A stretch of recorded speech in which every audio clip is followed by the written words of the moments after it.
All right, Moose. Let's see if Aaron's at home. Studio of Aaron Holz. Aaron. Hey. How are you, bud? Come on, Moose. How you doing? How are you, Moose? Away from the paints, Moose. He's okay. They're dry. Well, how's everything going this school year? Whoa. We're dealing with COVID, so masks on, everything else, but the studio's still the studio, making things as we can. Good. And, Good.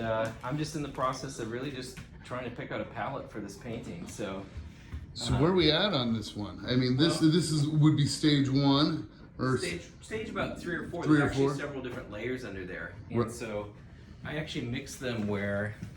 I don't show this a lot of times, but I'll take a little bit of tape or something that has a release, and in some cases I'll be able to pull back paint and I'll get back to another layer. Oh, cool. This one I actually am leaving it about that blue, but if you look at a painting like this, I'm actually interested in exposing a lot of that pink back. So a lot of people wonder how some of that landscape develops, and you actually get these kind of nice releases. That's a pretty simple tool. It's not going to be an amazing technique, but what it's doing is it's creating certain surprise for me in the bottom of it.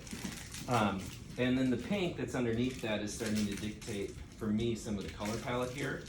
And I paint each of these little wedges or squares with oil paint. They dry slow. I'm just used to oil paint. It'd probably be better with acrylic, but the truth of the matter is I like oil and working with it. And so before I start a palette, I actually will mix up a series just with watercolor, which you see over there behind the dog.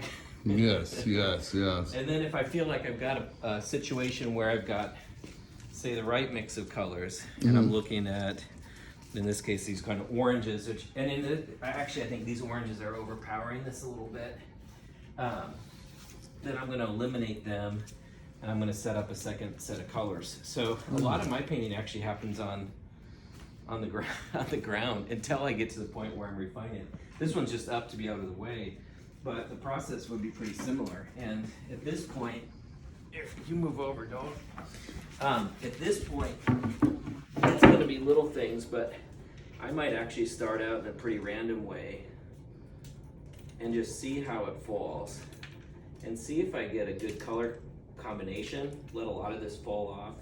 A lot of this time we're going to see the backs of these. I'm just flipping them over and seeing if the condition is right. And I think the randomness of it prevents me from being super predictable in the overall orchestration of color. A lot of those triangles are based on different flags or flag nations. This is from Turtle Island series, which is, of course, we get 50 states. And so I will actually insert and cut out small flag symbols too. And then I don't always use references from the area I go to. This was actually just over by Elliott Elementary School, and this was a little bit of dirt on the bike path. And then it's a horribly shot, and it's done on an inkjet printer with almost no, the ink's run out halfway through, you can see it.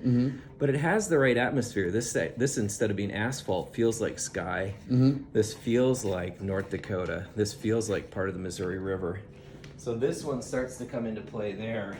And I mean, this is early generative stages. This is like when someone gets excited because they're pregnant and they show you that little, you see this little black and white pixelated thing and they're like, that's great, what is that?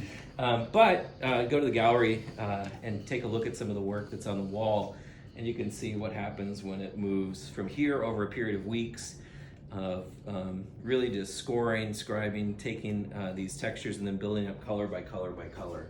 So it's actually, for me, it's an exciting moment because everything's full of possibility and it hasn't been locked down just yet.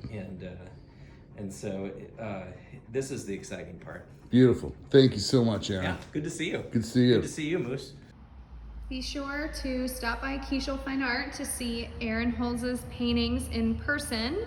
This piece actually is his brand new piece from 2020, a new painting by Aaron that you can see. It's on display, but it will be going to the Blandon Art Museum soon. So be sure to stop in, check out this painting before it travels away. And we still have a couple other pieces from Aaron that you can see right here exhibited on the first floor. This beautiful piece. and this one. So be sure to stop in. We're here Tuesday through Saturday, let's see, 10 to 6 p.m. throughout the week and 11 to 2 on Saturdays. Hope to see you soon.